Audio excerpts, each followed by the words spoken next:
Baik, bismillah. Assalamualaikum warahmatullahi wabarakatuh. Alhamdulillah. Assalatu wassalamu ala rasulillah wa ala alihi wa man walah amma ba'du. Para pemirsa Joka Mengaji sekalian, Alhamdulillah pada kesempatan malam hari ini kita bisa berjumpa kembali. Dan kami berencana untuk membahas bingkisan Rajab dan bekal Ramadan. Ini terinspirasi karena saya jadi teringat di Islam Jamaah itu sepertinya pembekalan ilmu berkaitan di amalan memaksimalkan bulan haram, apalagi bulan haram yang mendekati Ramadan, ya bulan Rajab, itu kurang. Juga ketika mendekati Ramadan, pembahasan keutamaan atau tips bagaimana bisa sukses di bulan Ramadan. Kalau di jamaah kan 5 sukses di bulan Ramadan itu setiap tahun ya itu aja. Saya merasa kurang maksimal gitu.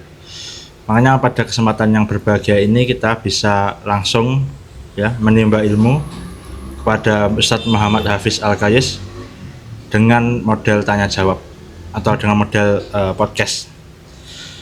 Jadi kurang lebih begitu alasan pemilihan tema pada malam hari ini, dan saya ucapkan terima kasih banyak ya, jazakallahu khair kepada pemirsa yang peduli dengan kami, peduli dengan saya pribadi, sehingga mau memberi saran dan kritik agar ketika saya memandu podcast itu tidak suaranya tabrakan dan tidak seperti mendominasi. Saya ucapkan terima kasih banyak. Baik, sebelumnya saya tanyakan kabar dulu kepada Ustadz Muhammad Hafiz Al-Qais. Gimana kabarnya Ustadz? Alhamdulillah, insyaallah. Ya, mohon maaf ya Ustadz, akhir-akhir ini sering saya ajak bikin konten. Ini kebetulan saya lagi libur. Kerjanya kurang lebih sepekan. Nanti para pemirsa kalau tiba-tiba heran aktifnya channelnya tiba-tiba aktif tiap hari upload, ya karena itu. Jadi saya sering menanyakan waktu Ustadz Hafiznya longgar atau enggak. Kalau longgar sering saya ajak buat penjelasan kitab. Kayak hari ini kita bisa menderis Kitabul Adab ya, keluar dari kebiasaan imarah dan ahkam itu ya, karena biar ada variasi Ustadz ya. Ditambah ya di Kitabul Adab kita bisa tazkiyatun nufus. Baik Ustadz, langsung saja ke pertanyaan-pertanyaan Ustadz. Pertanyaan pertama, ada apa dengan bulan Rajab Ustadz? Bismillah, assalatu wassalamu ala rasulillah, nama ba'du. Bulan Rajab itu adalah salah satu bulan dari 4 yang termasuk bulan haram. Yang bulan haram itu bulan yang dimuliakan oleh Allah. Semenjak Allah menciptakan langit dan bumi, keharaman ini diciptakan oleh Allah. Ketetapannya itu ada dalam surat At-Taubah ayat 36 itu kan disebutkan inna iddatas syuhur indallah isna asyara syahran. Allah menyebutkan ada 4 bulan dari 12 bulan ini, ada 4 bulan yang minha arba'atu hurum, ada 4 bulan yang dimuliakan oleh Allah. Yang pertama itu apa? Dzulqa'dah, kemudian Dzulhijjah, yang kemudian Muharram, yang keempat Rajab ini yang terakhir, termasuk bulan terakhir itu dari 4 bulan haram itu. Nah, makna bulan haram itu bulan yang mulia menurut ulama. Artinya di bulan tersebut, 4 bulan ini, termasuk salah satunya bulan Rajab ini, dosa itu lebih berat, amal salih itu lebih besar nilainya, dan kezaliman itu hukumnya lebih tercela di bulan ini. Makanya penegasan dari Ibnu Rajab Al-Hambali itu kan menjelaskan wasyuhurul haram wasyuhurul hurum asyrafu min ghairiha. Bulan-bulan haram itu lebih mulia di luar 4 bulan ini. Wa dzulmun fiha asyaddu isman, dan penganiayaan, pendoliman di bulan ini itu dosanya lebih besar. Makanya di bulan Rajab termasuk salah satu bulan haram ini usahakan kita mulai berhenti untuk melakukan maksiat. gitu, berhenti untuk melakukan maksiat. Itu ya Ustaz ya. Iya. Apa namanya? Berarti pengharamannya bukan sejak Islam turun Ustaz ya? Bukan. Jadi semenjak bumi diciptakan itu ada 4 bulan yang memang diharamkan oleh Allah, dimuliakan oleh Allah. Saya jadi terpikir bagaimana Allah ngasih ilham ke manusia, apa kayak tahu kayak ini bulan haram ya. Jadi akhirnya turun ayat itu, akhirnya tahu. Oh iya. Itu sebenarnya sudah ada itu. Ya, itu tradisi sejak tradisi. Diperkuat dengan turunnya Islam, turunnya wahyu ayat itu. Baik Ustaz. Ya ini Ustaz. Kira-kira amalan apa saja Ustaz yang bisa dimaksimalkan di bulan-bulan haram? Itu khususnya bulan Rajab, bulan haram ini memang tidak ada amalan khusus, itu tidak ada. Namun amal umum itu dianjurkan untuk diperkuat. Karena konteksnya ini kan bulan haram, bulan yang dimuliakan oleh Allah, maka amalan-amalan harus kita maksimalkan seperti taubatan nasuha, kemudian menjaga ibadah-ibadah wajib kita yang biasanya sholat 5 waktu itu telat di masjid, mulai kita perkuat sebelum azan atau ketika mendengar azan langsung ke masjid, kemudian meninggalkan maksiat, terus memperbanyak amal solih secara umum, ini. Jadi amalan terbaik memang waktu-waktu yang di bulan haram ini kita melakukan amalan-amalan yang terbaik.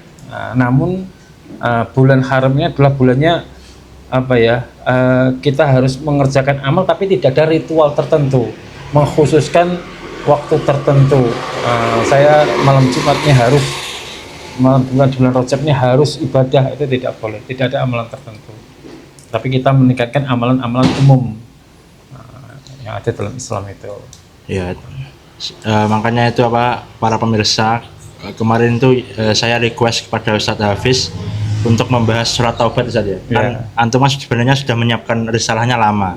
Tapi saya memberi saran kepada beliau agar dibahasnya itu menjelang Ramadan. Jadi momennya pas gitu. Jadi selain kita membedah kesalahan praktek surat taubat di jamaah, juga pengingat Ustaz ya. Pengingat karena bahasa masih di bulan Rajab, jadi ya prakteknya salah, tapi karena setelah kita tahu praktek yang benar ya, mari kita perbanyak taubat itu Ustaz ya.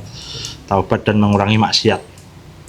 Baik Ustaz, ini tadi kan kata antum tidak ada amalan-amalan khusus di bulan Rajab Ustaz. Kira-kira apakah ada di masyarakat itu tersebar hadis-hadis yang fadilah amal di bulan Rajab yang ternyata setelah diteliti itu hadisnya dhaif itu ada nggak Ustaz? Ada, ya memang ada itu. Termasuk dalam masyarakat umum itu memang ada mengkhususkan doa-doa khusus di bulan Rajab, kemudian puasa-puasa khusus dan niat khusus di bulan Rajab. Juga ada sholat yang dikenal dengan sholat ronggaib.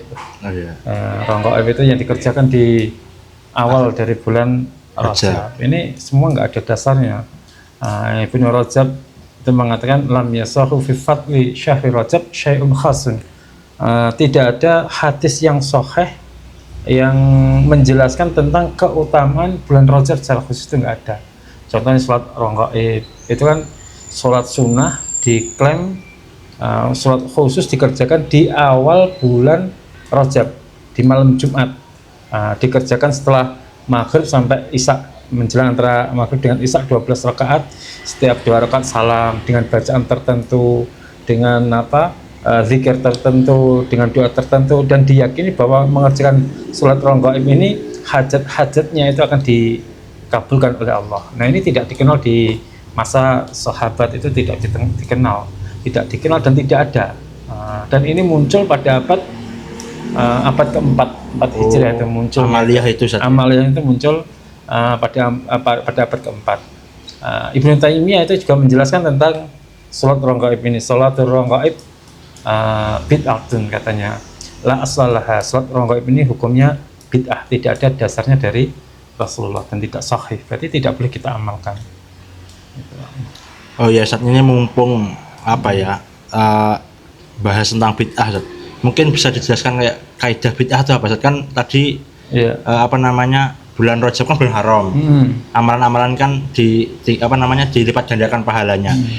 Nah, kalau amalan kayak tadi itu kan kalau secara terlintas itu kan terdengarnya ibadah yang kayak ya ibadah itu Ustaz. Jadi mungkin bisa dijelaskan apa bedanya amalan sunnah dengan bid'ah itu. Kalau sunnah itu ada dasarnya dalam Quran dan hadis, ada sunnah dari Rasulullah. Seperti Rasulullah mengerjakan sholat rawatib, sholat setelah dan sebelum sholat wajib, itu sholat sunnah, sholat malam sekian rakaat, itu ada sholat duha, itu ada hadisnya semua, ada tuntunannya semua. Dan ada Rasulullah memberikan fadilah-fadilah dari sholat tersebut. Sedangkan sholat ronggo ini contohnya, ini dari Rasulullah, sahabat itu tidak ada yang mengerjakan. Makanya bid'ah itu sesuatu ibadah yang dipandang ini adalah ibadah. Dipandang ini adalah syariat, ketika dikerjakan kita yakini sebagai ibadah, berpahala, dan tidak ada contohnya dari Rasulullah. Maka ini dikatakan bid'ah, tidak boleh diamalkan. Berarti nunggu ada dalilnya dulu saja. Iya. Jadi kalau ibadah itu kan hukum asal dari ibadah kan haram itu kan. Kecuali ada dalil yang memerintahkan beritahu baru kita amalkan. Jangan kita mengamalkan sesuatu, diamalkan dulu baru mencari dalilnya kebalik. Jadi kita harus mencari dalilnya dulu baru mengamalkan. Baik Ustaz, nah ini Ustaz. Ini tadi kan munculnya sekitar abad keempat saja, fadilah-fadilah yang dhaif atau bahkan maudhu gitu. Nah kira-kira tuh Ustaz, kenapa orang-orang yang abad keempat itu kayak berlomba-lomba bikin hadis palsu atau hadis dhaif tentang fadilah yang fadilah di bulan-bulan tertentu itu Ustaz? Ya. Jadi untuk hadis-hadis palsu itu sebenarnya mulai muncul itu setelah terbunuhnya Utsman bin Affan radhiyallahu anhu.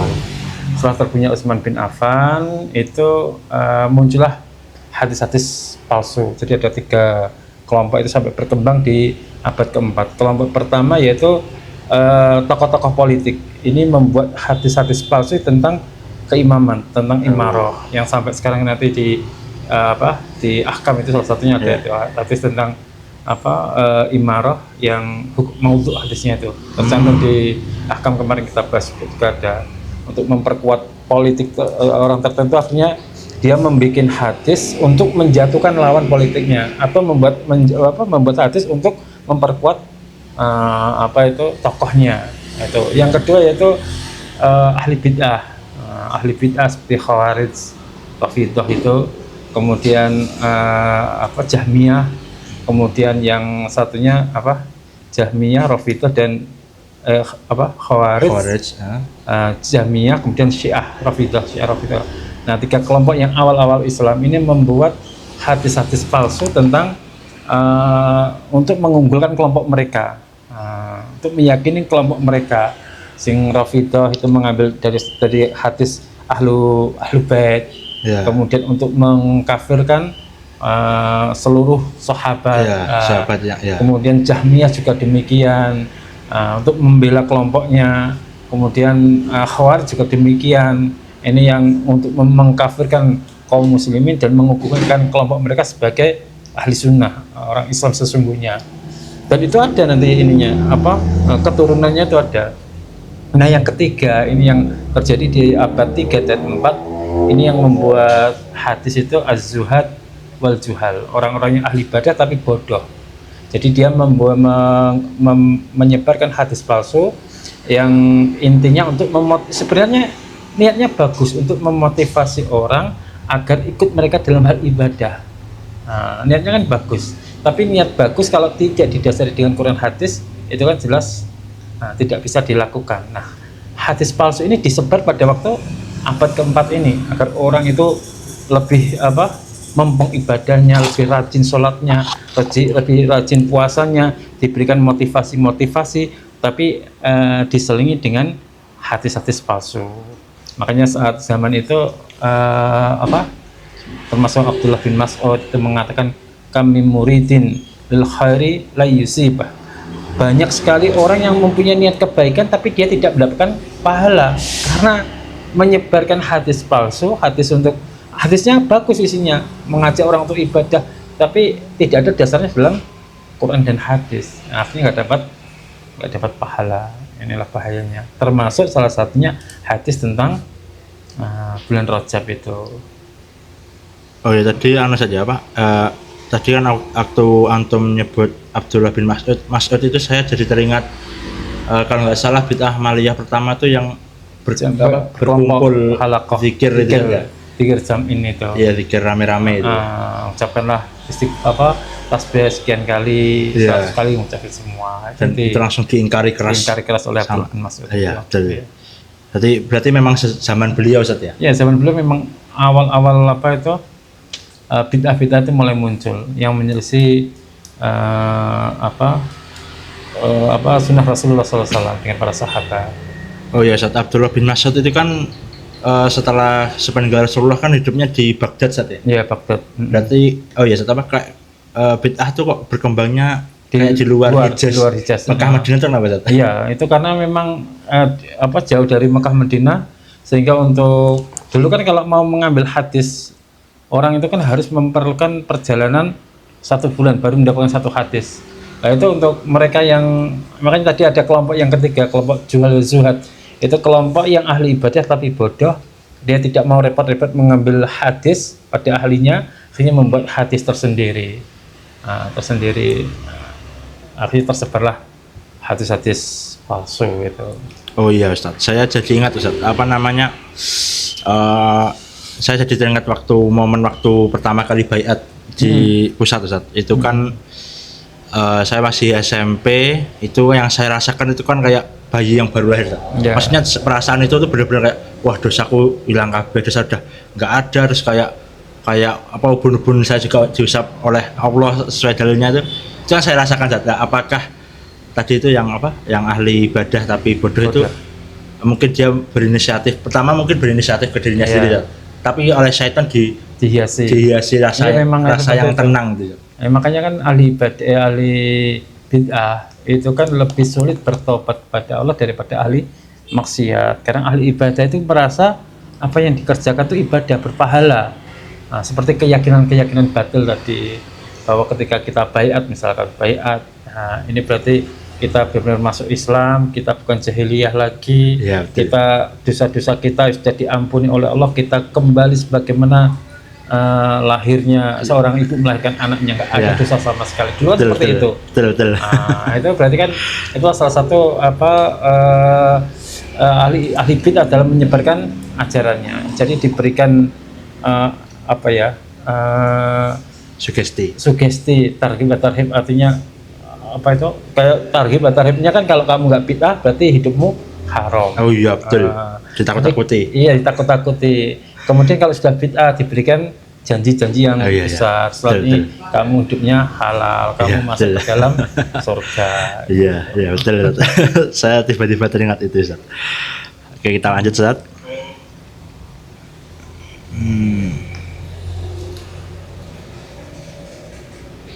Oh ya, saat ini kira-kira di zaman para sahabat atau ulama-ulama zaman dahulu tuh mereka tuh bagaimana Ustaz memaksimalkan bulan haram terutama di Rajab? Kalau di Rajab itu, kalau dalam riwayat itu mereka tidak memberikan amalan khusus, tapi mereka lebih getol itu untuk berusaha untuk mendekat kepada Allah dengan berhenti melakukan maksiat. Artinya berhenti melakukan maksiat itu membatasi diri untuk melakukan dosa, bertaubat kepada Allah. Nah, nanti kan ada urutannya, Rajab, Sya'ban, kemudian Ramadan. Makanya Rajab itu bulannya menyebar benih, menyebar benih. Kemudian Sya'ban itu bulannya menyirami benih tersebut. Ramadan itu bulannya memanen. Gitu. Berarti ini mungkin juga bisa menjadi catatan para pemirsa, berhenti maksiat itu juga amalan saja. Amalan, berhenti maksiat itu juga amalan, karena kullu bani Adam khata'. Nah, setiap hari kalau kita menghitung 1 jam itu saja dosa kita udah berapa? Udah banyak gitu. Saya jadi teringat hadis atau apa ya Ustaz? Sebenarnya kan kalau Rasulullah merintahkan ibadah, merintahkan sesuatu itu kerjakan semampunya.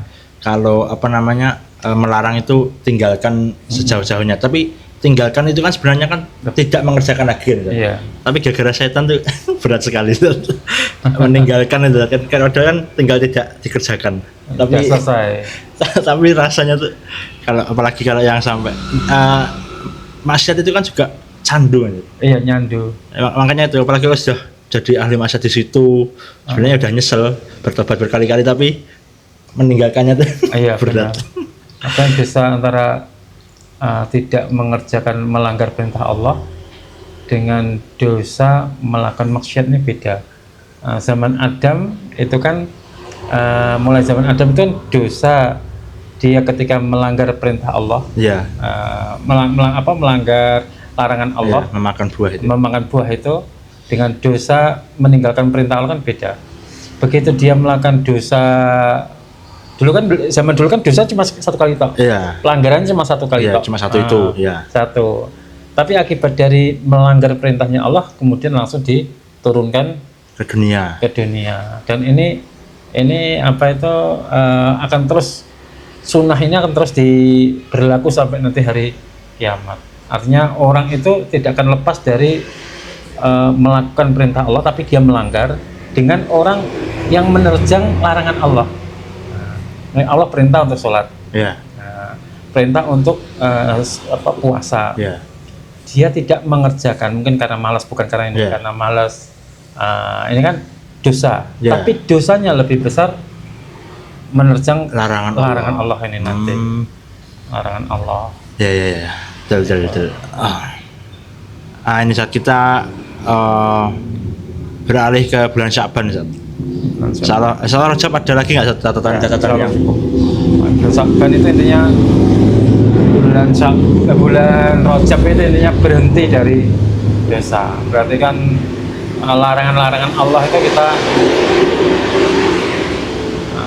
berhenti dari menerjang larangan, berhenti dari dosa, melakukan dosa. Rajab. Berhenti bermaksiat dan taubat itu kan apa ya? Itu kan maksudnya orang tuh kadang tidak menganggap itu amalan. Iya, itu berarti termasuk amalan itu. Yang besar ya, amalannya besar, taubat amalan itu. Taubat. Padahal itu kan apa namanya? Saking senangnya Allah dengan hamba yang bertobat itu sampai apa sih? Saya lupa. Yang apa? Saya lupa hadisnya itu yang apa? Ibu yang menyusui atau apa itu? Yang intinya menunjukkan Allah itu sangat mencintai mencintai hambanya yang bertobat. Berarti kan kalau dicintai kan amalan yang besar gitu. Iya. Tapi orang kalau bertobat tuh kayak ngerasa ini bukan amalan. Taubat itu juga amalan, juga ibadah. Makanya termasuk ibadatul qalbi atau taubat itu salah satu ibadah dari sisi hati, ibadah hati. Oh iya, Ustaz, mumpung bahas ibadah hati, Ustaz. Mungkin juga banyak yang kurang sadar kalau apa namanya? Amalan-amalan yang besar itu rata-rata itu ibadah hati, iya, ya kan ibadah yang dikerjakan hati kan, kayak ikhlas itu berat, sabar, ya husnudzon tadi, apalagi itu tawakal yang bersandar, benar-benar bersandar itu, itu kan hati semua, ibadah hati. Dan semua ibadah itu memang yang awal itu dari hati itu. Nah, bukan kalau ibadah badan, ibadah apa itu memerlukan fisik itu seperti apa yang nampak itu ibadah haji, sedekah, umroh, yang itu kan memerlukan anggota badan. Sedangkan kalau ibadah anggota badan tidak disertai dengan ibadah hati ya sama saja sebenarnya. Artinya nggak ada niat, nggak punya niat, sama saja. Makanya pentingnya ibadah hati di sini. Gitu, ya, sesuai apa? Jasadul bulghah gimana? Wa idza fasadat jasadul kullu gitu ya. Ya betul. Oh ya, saat ini apa di bulan Sya'ban tuh kalau nggak salah sering beredar fadilah atau keutamaan nisfu Sya'ban ya. Iya. Nah itu nisfu Sya'ban apa sih? Nisfu Sya'ban itu apa itu? Jadi kalau apa ada amalan di bulan Sya'ban itu ya yang dikenal dengan nisfu Sya'ban. Di bulan Sya'ban sebenarnya yang dikerjakan oleh Rasulullah pertama itu Rasulullah itu mengerjakan puasa yang tidak sama dengan bulan-bulan lain. Artinya kalau selain Ramadan bulan Sya'ban itu adalah bulan di mana Nabi memperbanyak puasa. Diperbanyak puasa. Jadi bulan Sya'ban ini memang kata Aisyah radhiyallahu anhu, wa ma ra'aitu aktsara syiyaman minhu fi Sya'ban. Saya tidak pernah melihat Rasulullah SAW memperbanyak puasa untuk persiapan di bulan Ramadan selain bulan Sya'ban, perbanyak puasanya. Itu. Jadi memang dimaksimalkan bulan Sya'ban itu. Nah, kalau nisfu Sya'ban itu pertengahan bulan Sya'ban itu memang hadisnya juga diperselisihkan itu nisfu Sya'ban. Jadi ada amalan-amalan yang kalau pahalanya itu kadang kita itu nggak pernah dengar. Hadisnya itu seolah-olah fantastis, ibadahnya fantastis. Ibadah sekian cuma beberapa saat, tapi pahalanya fantastis. Dan itu tidak pernah diucapkan oleh Rasulullah di kitab-kitab Indo, itu tidak ada, maka ini perlu dipertanyakan. Apalagi kayak pahalanya tuh seakan-akan bisa mengalahkan bulan Ramadan. Iya.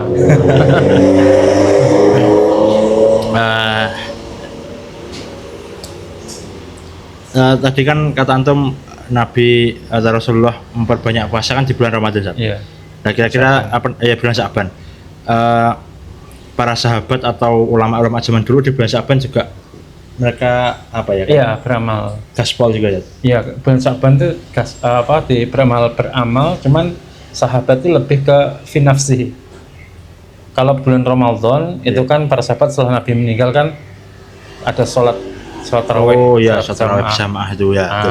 Setelah bulan Sya'ban ini mereka juga mengepolkan ibadah, tapi untuk individu itu sendiri-sendiri. Ada yang sholat malam, mempeng sholat malamnya, ada yang memperbanyak ibadahnya, ibadah puasanya, ada yang ibadah-ibadah sunnah yang lain atau amal sembunyi yang lain. Itu untuk persiapan untuk latihan di bulan Ramadan. Jadi di bulan Sya'ban ini mereka sudah latihan, sudah mulai memperbaiki niat. Jadi memperbaiki niat tidak bisa langsung, artinya memang sahabat itu belajar atau melatih di bulan sebelumnya, di bulan Sya'ban itu sudah melatih niat, melatih berpuasa, melatih ibadah, sehingga ketika di bulan Ramadan mereka sudah benar-benar sudah jadi kebiasaan, ibadahnya itu jadi kebiasaan, kemudian puasanya juga sudah menjadi kebiasaan. Artinya memang benar-benar untuk persiapan bulan Ramadan itu, bulan Sya'ban itu. Nabi sendiri mengajarkan demikian, Nabi. Oh, berarti kalau ibarat mesin tuh dipanasi dulu. Iya. Saya jadi teringat itu, pernah dengar Ramadan itu diumpamakan lomba lari maraton. Iya. Nah, karena kita sudah mendengar nanti akan ada perlombaan maraton, kita sudah daftar. Iya. Kalau nggak ada persiapan tiba-tiba lari ya paling paling 200 2 meter paling udah semangat tapi langsung ngos-ngosan kan. Iya. langsung ngos-ngosan saya dulu juga sering karena nggak persiapan, karena belum tahu juga, jadi begitu hari pertama Ramadan tuh 3 juz bacanya. Tapi begitu bulan hari kedua lemas. Iya kan. Tidak ada persiapan. Tidak ada pembiasaan. Ini Zat, apa yang bisa kita persiapkan demi menyambut tamu Allah yang luar biasa bulan Ramadan. Iya, kan tamu Allah saja. Benar, tamu Allah. Ya, kita persiapkan dengan mulai memperbanyak amalan, termasuk amalan-amalan yang tersembunyi, amalan-amalan batin, amalan-amalan qalbi, niat. Kemudian kita memperbanyak ibadah-ibadah sunnah, puasa, sedekah, itu mulai diperbanyak. Sudah ketika di bulan Ramadan kita sudah benar-benar bisa mengerjakan amal itu dengan kuat, karena sudah ada persiapan di bulan Sya'ban. Mulai memperbanyak, kalau kita di bulan Sya'ban itu memperbanyak puasa yang tidak pernah kita kerjakan, Senin Kamis, kemudian Yaumul Bid gitu kan, sampai nanti di akhir bulan Sya'ban. Tapi kan ada Rasulullah yang ketika kita belajar puasa itu jangan sampai 1 atau 2 hari sebelum bulan Ramadan. Ini namanya dikatakan sebagai yamusyak, yang ragu-ragu, subuhat, karena itu sudah masuk 1 Ramadan ataukah belum, itu nggak boleh memang. Itu memisahkan 2 amalan itu. Tadi kan antum nyebut Yaumul Bid, mungkin pemirsa juga mengaji yang warga jamaah belum tahu. Iya, Yaumul Bid itu amalan yang dikerjakan di tengah bulan ketika bulan purnama, sebelum purnama dan setelah purnama itu kan ada 3 hari. 13, 14, 15. 13, 14, 15, 14, 15, 16. Oh, 16 ya. Ada yang 13, 14, 15. Benar-benar ketika kita puasa itu selesai itu ketika matahari itu sudah benar-benar sempurna. Maka dikatakan yaumul bulannya itu sempurna. Benar terang. Maka dikatakan yaumul bid, harinya putih. Gitu. Nah ini Ustaz, kira-kira ada nggak satu fadilah amal yang hadisnya dhaif yang berkaitan menyambut bulan Ramadan? Ramadan tapi hadisnya dhaif. Menyambut Ramadan. Menyambut Ramadan itu kalau hadisnya dhaif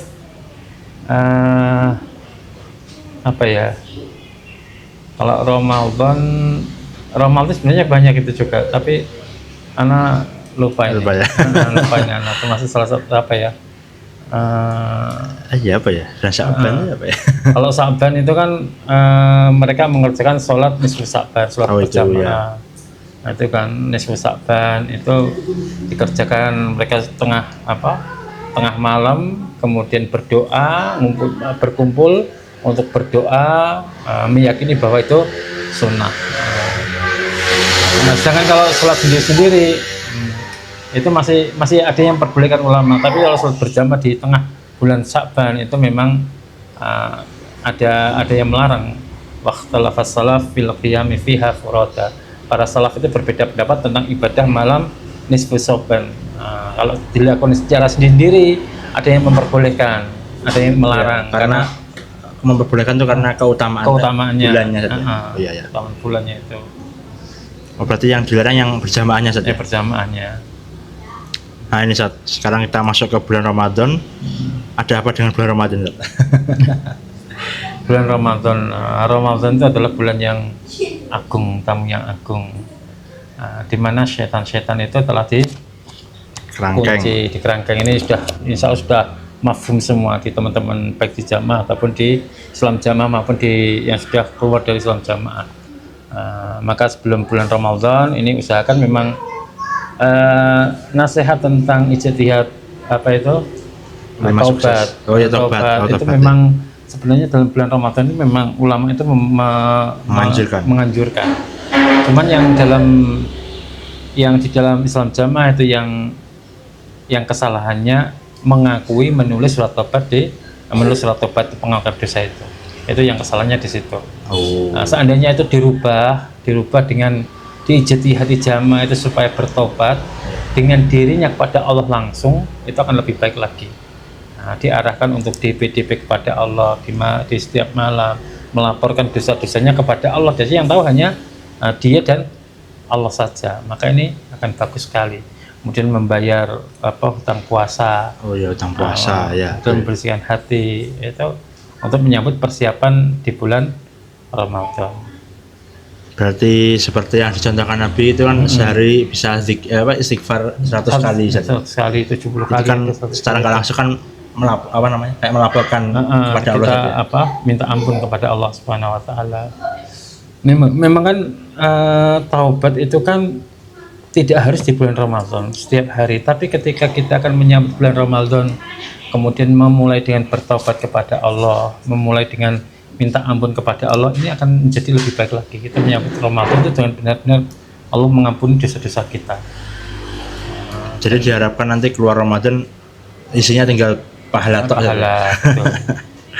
Oh ya Zat, ya tadi kan bulan Rajab, bulan Sya'ban, bulan Ramadan kan terdengar banyak keutamaan saja.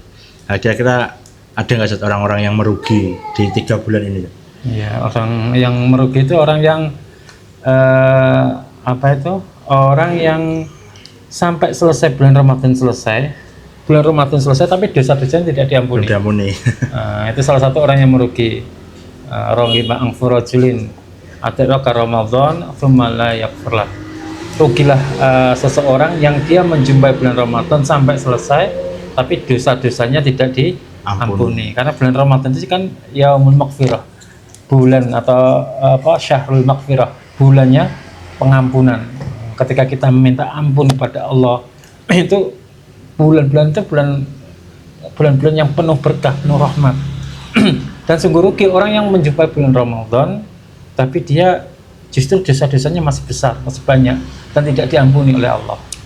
Nah, karena dari awal tidak ada pelatihan, dari awal tidak minta ampun kepada Allah, kebiasaan-kebiasaan dosa yang dia kerjakan di bulan-bulan sebelumnya ternyata di bulan Ramadan ini juga dikerjakan. Nah, itu yang rugi adalah orang-orang itu. Berarti bulan Ramadan itu ibarat Allah tuh mengobrol ya, ampunan. Berarti ampunan. Ya apa kalau ibarat apa pajak tuh pemutihan syarat-syaratnya tuh lebih mudah. Kalau ibarat pajak itu pemutihan. Makanya tadi kan dari bulan Rajab itu kita berhenti dari dosa-dosa, mulai mengoreksi diri, muhasabah dosa-dosa kita, mulai berbenah diri di bulan Rajab. Bulan Sya'ban mulai memperbanyak amalan-amalan sunnah, puasa sunnah, ibadah sunnah. Nah, bulan Ramadan ini kita panen maghfirah dari Allah, panen pengampunan dari Allah. Biar kita tidak dikatakan oleh Rasulullah sebagai orang yang merugi. Nah, yaitu ketika dia menjumpai bulan Ramadan, dia tidak mendapatkan pengampunan sama sekali, justru malah memperbanyak dosa. Gitu. Ya sebenarnya orang-orang yang merugi kayak gitu tuh kadang dia ngerasa nggak sih kayak, aduh kok aku menyia-nyiakan Ramadan itu kadang ngerasa nggak sih? Ya kalau hatinya masih hidup jelas terasa. Tinggal dirinya, hatinya. Makanya itu kan setan itu dikerangkai secara maknawi kan artinya setan itu sudah tidak dia diberikan kekuasaan Allah untuk menggoda anak Adam. Jadi kita benar-benar asli tanpa godaan dari setan. Bagaimana ibadah kita malah di bulan Ramadan ketika kita melakukan maksiat Allah juga melipat gandakan. Kita melakukan kebaikan Allah melipat gandakan ila masya Allah, ya kan. Melakukan kalau hari-hari biasa ketika kita melakukan keburukan Allah menulis satu karena ada bisikan setan, gangguan setan yang ikut andil dalam melakukan maksiatan di situ. Tapi bulan Ramadan ini secara nas ini setan dibelenggu oleh Allah. Jadi memang diri kita sendiri mau nggak kita mengubah diri kita sendiri. Ini harus kayak orang enek gangguan. Kalau kita sifat kita masih sama seperti di sebelum bulan Ramadan, berarti memang kita ini oleh Allah tidak diharapkan kebaikan dan tidak ada harapan kebaikan. Kalau kita ingin mengubah diri kita, seharusnya ketika kita sebelum bulan Ramadan ini sudah persiapan untuk menyambut bulan Ramadan. Di bulan Ramadan kita benar-benar full melakukan ibadah kepada Allah, minta ampun kepada Allah. Oh ya, berarti itu para pemirsa ya. Jadi kenapa mulai sekarang ini kami bahas ini bertepatan dengan 19 Rajab, Ustaz. Jadi mulai sekarang kita bahas ya karena itu. Jadi mari kita bersama-sama mempersiapkan mulai dari bulan Rajab ini, semoga karena kita sudah latihan terus saja. Jadi di bulan Ramadan kita bisa gaspol.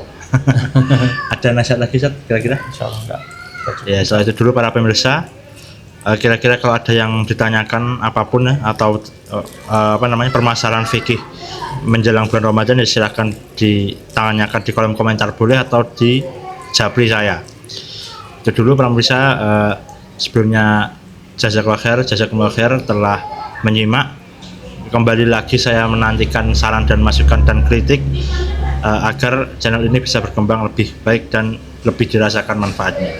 Saya tutup. Subhanakallahumma wa bihamdika asyhadu an la ilaha illa anta astaghfiruka wa atubu ilaik. Wassalamualaikum warahmatullahi wabarakatuh. Waalaikumsalam warahmatullahi wabarakatuh.